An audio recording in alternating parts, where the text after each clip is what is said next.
You're listening to the Digital Deep Dive, where we tackle the newest trends, strategies, and pain points shaping growth across the digital landscape.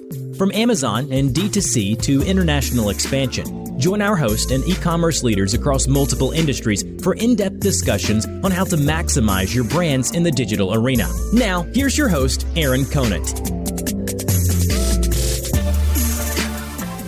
Hello, everybody, and welcome back to the Digital Deep Dive podcast. I'm your host, Aaron Conant, and today we have a longtime friend, Danny Silverman, on to talk about a variety of things. So he's an e-commerce veteran, Flywheel, Momentum, a bunch of different places, but just really knows the space.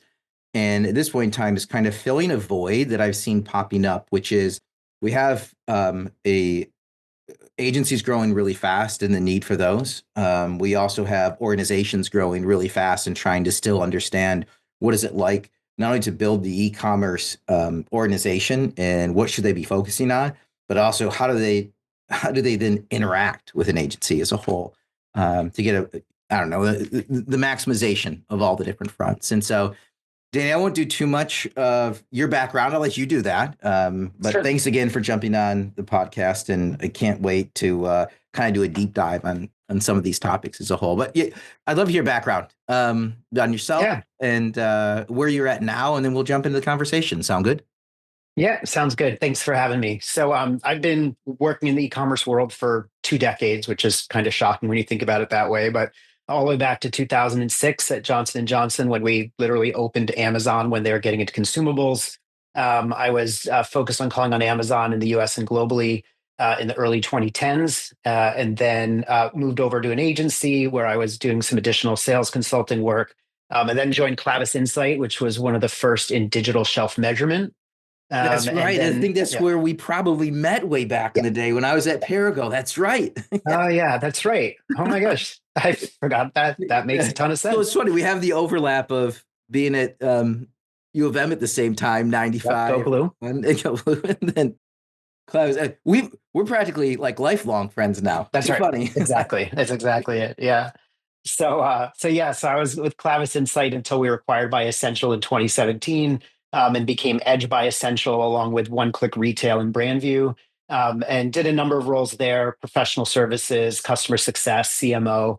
And then I moved over to Spotlight, which was a sub agency within Flywheel Digital, and did that for 3.5 years, where I was the general manager running that agency.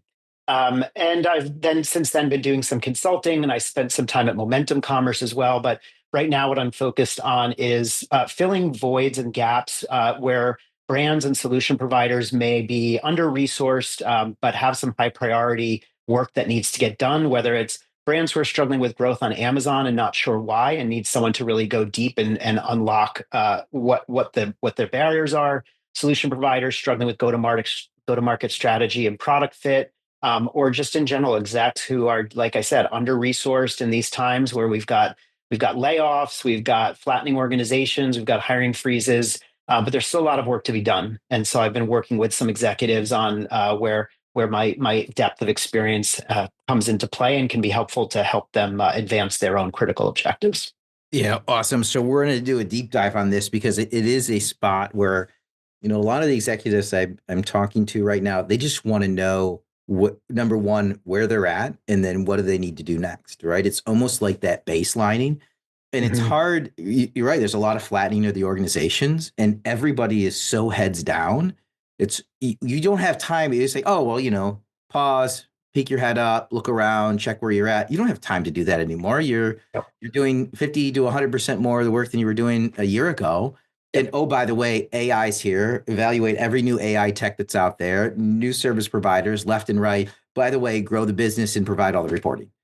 Yep. And I've been in that seat. You've got your OKRs for the year, 3 to 5 objectives that have to get done. Meanwhile, day to day, you're just putting out fires, right? Yeah. What do I do with AI? What do I do about tariffs? What do I do about the fact that I've got to reduce my team by 10% because I just had my funding cut? They don't have time to get to the bigger stuff. And it's like a constant cycle of needing to reset. That's just the pace of the industry we're in. So if anybody, they hire you, they bring you in, right? Like, what does that look like? What are the top like 3 things? Are there top 3 things or the top 150 things? Like, how do you divide it I'm thinking for the listeners, right? Like where they can go back and, divide this into, they either, I mean, number one, hire Danny to come in. And if they can't, if they have to be their own Danny, like Mhm. how can they mimic what you do, I guess is what I'm asking. Yeah. So whether it's a brand or solution provider, technology, whatever it is, my process and is not that novel. It starts with interviews. It starts with really understanding from multiple points of view what's going on and where the challenges are. There's often the executive point of view that varies quite differently from the rank and file who are in it day to day and really understand what the problem is. So, and a lot of times you really do need an outside person who can come in objectively without a narrative that's already in their head that the organization's been pushing for better or for worse, who can hear with fresh eyes, fresh ears, fresh perspective, and understand where the challenges are. On the brand side, I've worked with a number of brands where, hey, we were growing and all of a sudden sales just plateaued and we have no idea why. And we have a lot of smart people working for us, but we really don't know what happened. And so, doing those interviews combined with deep diving into the data and the sales history can help really unlock and uncover where some of those issues are. On the brand side, I tend to find that it's either your overall go to market strategy because your competitive market has shifted and it's time to take a fresh look at your pricing, your distribution, and your assortment strategy. It might be a marketing problem where your content's dated or your advertising strategy is out of date and maybe you need a new ad partner. Or sometimes it's as fundamental as the org design. I worked with one brand who could not get out of their own way. I call them the three-headed dragon because e-commerce was a decision of committee and they didn't have a single owner who could make decisions and it completely just immobilized them. They couldn't get anything to move forward. And one of the first things we did was we restructured the whole organization, created a single head of e-commerce just to make decisions flow more easily. So usually it's one of those three things on the brand side. On the solution provider side, it's usually somewhere between go-to-market fit and product market messaging. So hopefully there's product market fit, and they just have to hone the messaging to get to the market. Sometimes there's the hard delivered news, which is you think you have product market fit, but actually you've got some work to do before your problem solves a need in the market that's big enough for your revenue goals. Yeah, let's jump into the brand side a little bit because I want to start in reverse here around the org structure piece because I do agree with you that everything is moving so fast. If you're waiting for three people to come up to speed and get together and make a decision, you've that decision has already been made for you Mhm. is the Yep. reality, which is you're not implementing it and you're falling further behind. Yep. And Exactly. we don't, organizations don't have time for that right now. So is there a breakdown? Like if I'm a mid-size, I mean, obviously if we can get into enterprise, maybe we carve out enterprise and we think this enterprise is going to be hard to solve for, right? You've got, Mhm. executive team, board of directors, publicly traded company. They have, I came from Perigo, right? Like massive Mhm. company. So if you're a smaller mid-sized company, how should they look at org structure as a whole? And the next question that pops up is, does it fall underneath sales? I should say the first question, sales, or does it fall underneath marketing? Yeah. Yeah, boy, I have a lot of different ways I could go with that. Um, One of the number one things that's most important, regardless of the size of the organization, is that the decision maker also controls the budget. And I know that sounds super basic, but in so many cases, you have someone who's their so-called VP or head of e-commerce, but they don't actually control the budget. It's controlled at a higher level, and that's a major barrier that gets in the way. The other thing that gets in the way is if you don't have executive sponsorship, if at the C level they're not bought in, particularly in enterprise organizations, that's also paralyzing. You're going to have a team that's just chasing numbers from month to month, quarter to quarter, and then gets their funding cut or can't get this assortment, can't get the inventory that they need because they've been deprioritized for Walmart, something like that. Marketing versus sales is the eternal debate. I've lived through both. And at J&J, we were highly experimental in this in the early days of e-commerce. And we moved back and forth a few times. Ultimately, I always say if I have to make a choice, I want to be in the sales organization because the sales organization controls product supply and funding. And if you don't have those two things, you don't have anything. So if you move e-commerce under marketing, sales is like, I don't have to worry about getting them product. They're not a priority to me. So if you have to make a choice, it's there. If you're a mid-sized company, all of that is together. Your branding people, your marketing people, your e-commerce people are all the same. And so you're not making those trade-offs. You don't have to worry about that fighting. Your assets are created from the start the way that you need them. Your funding is allocated appropriately. You have what you need for advertising, top of funnel through the bottom of funnel.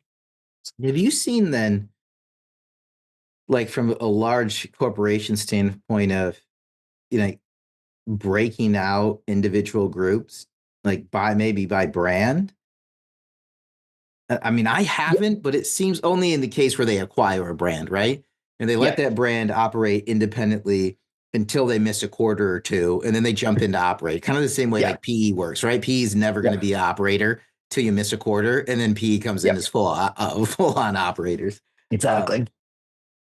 It can also go the other direction. A couple of the largest manufacturers have a pattern of acquiring a brand, letting them run. And if they don't hit a threshold, let's say 50 or 100 million, they leave them out to pasture to kind of figure it out until they get there.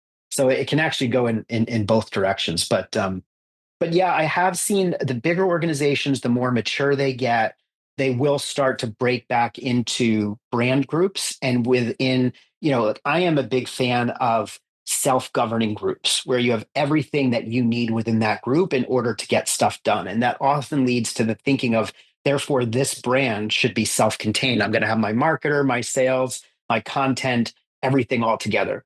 The only challenge you can run into there is lack of muscle, so you're not building muscle across the organization as well as you could if it was centralized. So org design, I like to say, is as unique as a fingerprint. You have to understand the culture, the history, the objectives, where the company's going, and then you can figure out that right org design model. Centers of excellence have largely gone out of favor, especially at the global level. But that for a time made a lot of sense for organizations as they were going up the maturity curve because you could build the muscle. That group could figure out what are the right agencies and technology partners, what's the right way to get content done, and then service the brands or the markets. Um, Going back to my first comment about budget, though, if they didn't have the budget, they had no teeth. So finding that right balance depends on like those things I was just saying is the culture, the history, and the priorities, and then you can figure out what the right org structure is. yeah, love it. And I agree on the sponsorship standpoint. I mean, when I was at Perigo, it was a little bit disruptive. I think, this is looking back 8 or 9 years ago, disruptive to the overall sales org. And I got put into IT. Oof. And then, yeah, very interesting. Actually, very beneficial at the end of the day when you can actually start driving revenue through IT. The Mhm. CIO goes from a cost Oh, center to interesting. a Yeah, profit center. yeah, So yeah, yeah. the point is, then at the executive level, he was our sponsor. So I Mhm. needed updates to the direct consumer site, B2B. Like I could move to the top, right? Mhm. Mhm. Everybody's in a large organization. Every group is putting something in the queue for IT to go tackle. And my stuff got moved to Yep. the top. It was, Yep. Oh, you gotta love that. Yeah. yeah, you need Makes a an lot of update to sense. SAP, right? Like Yep. it's through, right? Yeah, Yep. which is Yep. cool. But if I didn't have that, to your point, if I didn't have that sponsor there, we would have floundered. But the Yeah. reverse happened because he was in there every day helping allocate inventory, helping Yeah. allocate budget, as we were trying to early on try to figure out how we fit into e-commerce as a whole. Yeah. And that's exactly what I mean. Like that sounds like it made perfect sense for Perigo at that time and point in history. Another organization might say, why in the heck would that ever be in IT? Like that's like, okay, so just because it happens on a computer or over a screen, that doesn't make it IT. But for that organization, that's what worked, right? In that period of time. And so that's what makes it, really unique and having to understand how each organization is structured and prioritizes and makes decisions. Yeah, it also makes it really hard because I get the question a lot around what is the structure, what is the most common, what should it look like? And it's so unique, and it's not what I do, right? I'm networking. I can do a bunch of just independent advising with brands where they call up and just wants, but you actually literally need to do a deep dive, organization by organization, to kind of Mhm. advise. And there's no standard yet Mhm. that I've found that I can point to. Hey, go talk to so and so. They've done it. They've crushed it at so and so company, because everything is so unique from a Yeah. Panasonic to a Colgate to whoever, right? A Roku, it doesn't matter. Everything is different. Everything. Yeah. Yeah, and not only is it different, the pace of change, this is the common theme. It's trite, everyone talks about it, but it really is constantly changing and accelerating. 2, 3 years ago, brands and companies were building out bigger and bigger content teams, whether it was with an agency or in-house. Those have been decimated. I just read something today, as much as 80% of content needs are going to AI, right? And so all of a sudden the whole model gets blown up. And what's the right structure internally, and what's the right agency partner, if you even need one? You talk about bringing IT in. I've seen, a number of examples now where enterprising e-commerce folks have partnered with IT to create their own tools and start doing what entire content agencies did for them before. So it is change. That's, just one example, but it also moves so fast. You have to have that agility to move with it, and that's hard for big organizations like a Perigo, like a J&J, where retail's been this way for decades. They don't know how to move at the pace of e-commerce. Yeah, I mean, there's just a few episodes ago, there's a guy, Max, he's got a company called eComtent, and it is now at a point where you can upload your brand guidelines, the ASIN, and he's kind of walking through that with that platform, it basically kicks out uh, a detail page, including A+ content, including imagery, Hmm. including a video, Yep. right? Optimized for the A9 algorithm and Rufus. Hmm. And the baseline is $500 a month to get started. And I don't know if it's 40 or if it's 20 ASINs, but regardless, it's not $1,500 to $2,500 an ASIN to have all of that. And again, does it get you 100% perfect content? No. Does it get you 95 to 98% of the way there? Yes. Yep. And so do you Yep. need a massive, or do you just need somebody that, at the end of the day, that maybe sits in regulatory, maybe that sits in, copywriting, proofreading, that just goes through, double checks it. Maybe they're on the brand team, and then just Yep. it's good enough. Go. Yep. Yep. And I think what's going to be interesting to watch is who's going to have more of a competitive advantage. The brand that's found the tech or prompt solution or agency solution to generate content at scale with AI, or the ones who continue to keep the human touch and focus at the end of that process to make it different, right? Because there's going to be plenty of brands out there that are just going to pump out tons of content that's going to be good enough. And if you look closely, you'll know it's machine generated, versus those who really care about it and are like, it can look really vanilla after a while if you're not really putting the brand equity into your content. So there's a question there: is efficiency over quality, right? Yeah, I mean you remember the Coca-Cola year-end commercial or whatever that they did, and it um if you followed on LinkedIn or any of the marketing, it was like this crazy, like, oh my gosh, Coca-Cola totally missed its mark, all completely AI generated. Like that was just within this sliver of marketing people or digital people. Like the general public, it was one of the best performing ads Yep. they'd seen. They absolutely Yep. loved it. So Yeah. sometimes I have to take a step back too and be like, Mhm. I understand what I see, a little Yep. bit more critical eye, but general public, they thought that basically generative AI created uh, Coca-Cola ad was amazing and really Yeah. cool, and they loved it. Yeah. Yeah. No, absolutely. And that's also part of the established, the establishment, or whatever, the established people or narrative resisting what's coming as opposed to embracing it. Yeah, I mean, I guess that's the next part. Like, do you see then like a chief AI officer popping up, or like AI is literally changing everything. Machine Yeah. learning is changing everything. Yeah. Do you see that popping up? Either maybe it's under legal, maybe it's under a chief digital officer. Yeah, it's usually I am definitely seeing that, either chief digital or IT, if it's considered, part of how they're adjusting and updating their IT. The big shift we're also seeing is, you maybe 2 years ago, year and a half ago, it was like, what do I do with this? Okay, it's going to help me write an email. To this is like going to fundamentally change how we do business, and it needs to not just be a talking point, but it actually has to be part of our operating model. And so that's where, if it's a brand, organization, a digital or IT organization is where it needs to sit. Yeah, it was almost like there was this undercurrent when Chat GPT hit, that people were almost rooting for it to fail in a way, right? Yeah. Because they could see the monumental changes that were coming. And so they Yep. were looking for every opportunity to say, oh, see, it's not going to work. See, it's not going to work. See, Yep. we don't have to worry about it. Oh, there's a legal aspect. Oh, it's pulling in, outside. It's not our original work. Yep. We can't copyright. We can't trademark it. That was there, which is very interesting.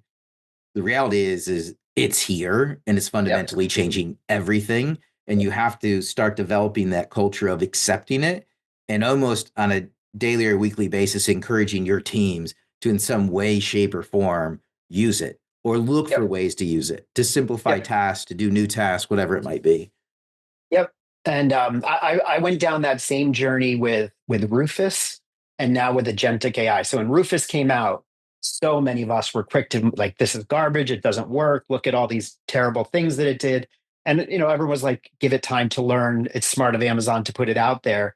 But you knew it was going to get better. And finally, Rufus is starting to get to a point where, oh my, because we were like, the A9 algorithm, you know how to optimize for it. And the idea that there's something completely different, you want it to fail, to your point, so that you don't have to upend and change everything.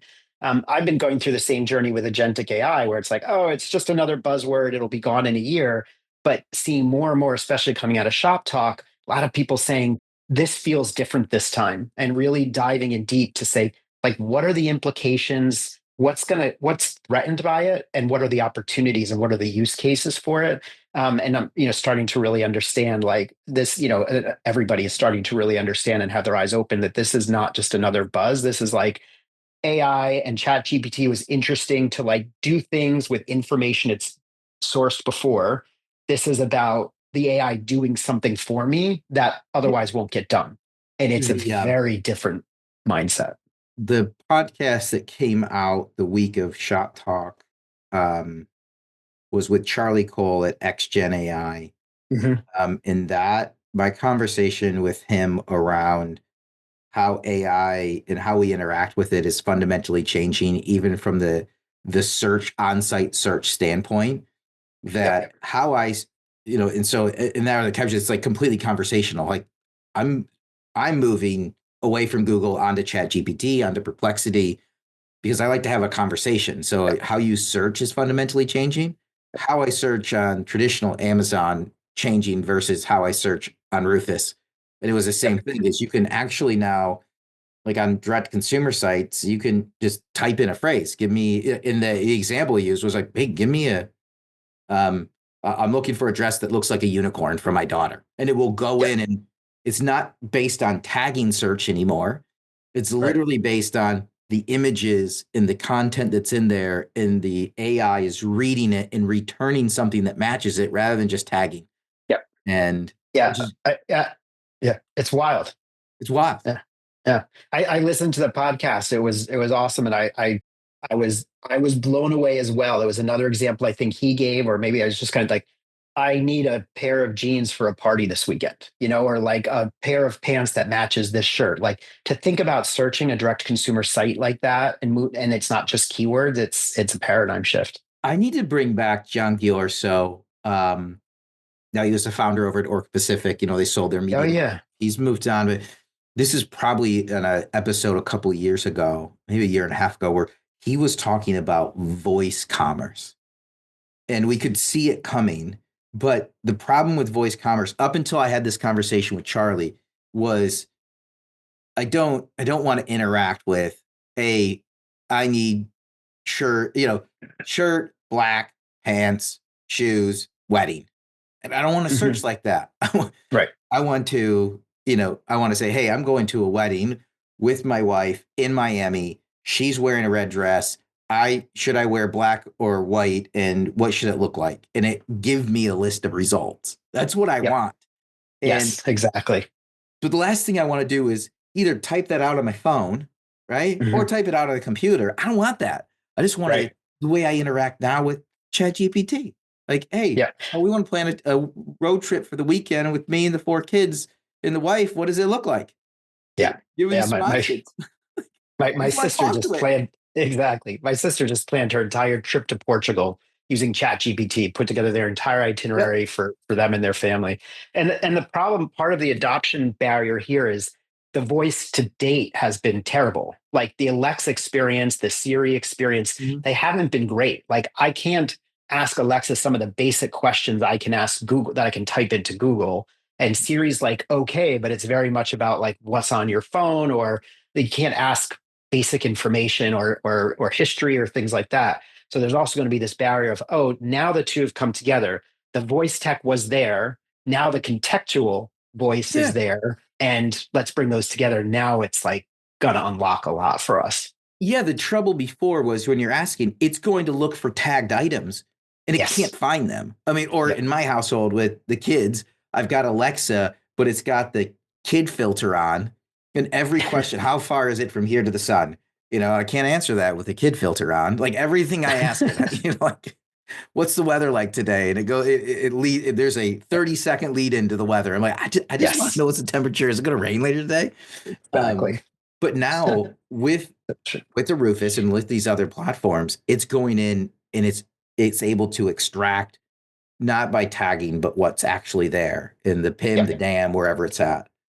Well, not just that too, but it's then going to also take your historical context, what you've shopped for, what you've bought, and maybe outside the Amazon ecosystem. And Rufus is one thing, but some of the other stuff outside will also take into everything else in your life, which might be a little bit scary. But if you bring in that context, what brands you prefer, what price points, how often you shop, where you shop, all these different things well beyond just the keyword. Perfect example. I planned using ChatGPT a road trip, a 2-week road trip last year with the family out east to Niagara Falls, Boston, down to the New York City to Jersey Shore and back home.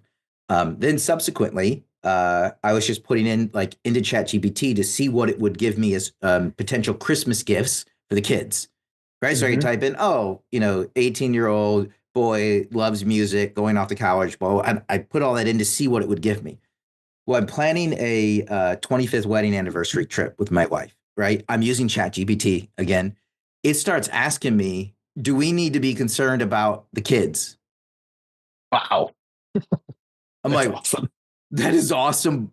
But no, but it could have been a yes. I was to your point, it's going in and looking at everything else I've done in there.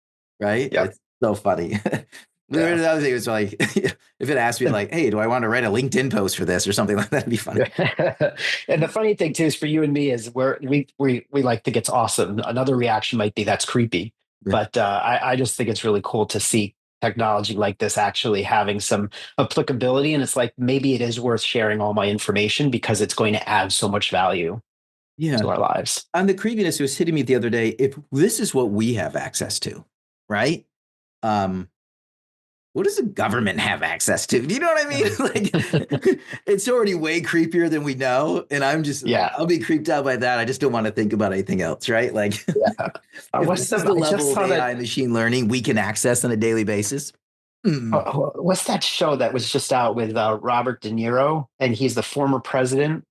I can't remember the name of the show, but yeah, it's basically like the undertone. I don't want to give away the plot of the show, but there's like almost like a mega Google that has information to basically the first episode, every single device goes offline for a minute in the world, regardless of what platform, Apple, Android, whatever, desktop.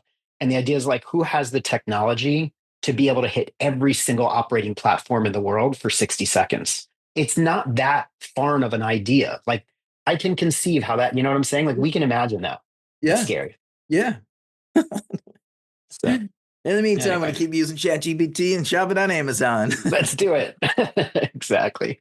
The only thing they haven't replaced for me with all the kids is Costco yet. Love me a good Costco trip. I live in a little suburban bordering on residential town. Like we have cows and, we have shopping strips, but we just got a Costco in our town. And I'm telling you, this town has been turned upside down. It's phenomenal. Oh, I love it. It's unbelievable, right? Yeah. The last time that Logan wanted to load up for school, my oldest is going back to college, and I had to get the orange cart.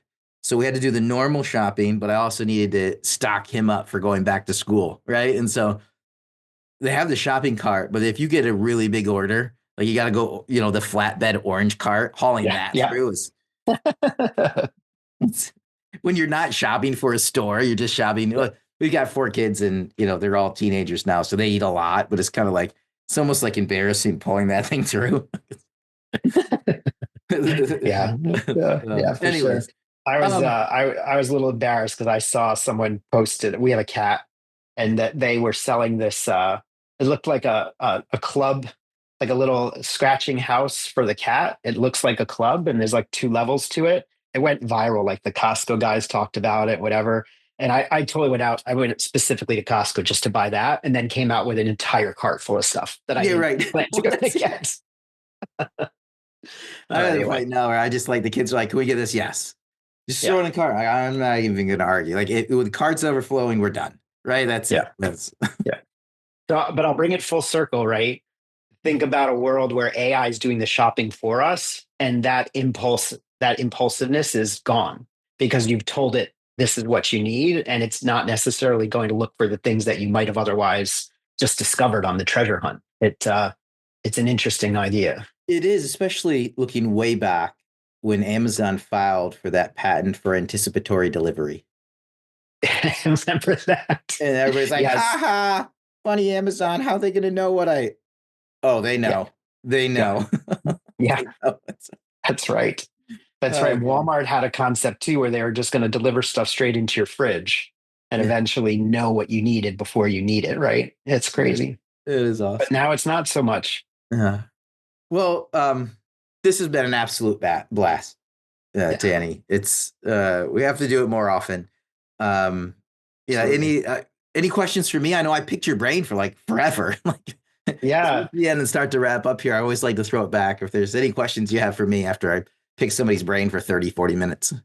Yeah. I mean, I'd kind of put a similar question back to you. Like in all of your many conversations, what do you think is the number one thing that's top of mind for brands selling on Amazon right now? Number one challenge they're facing? I will set tariffs aside.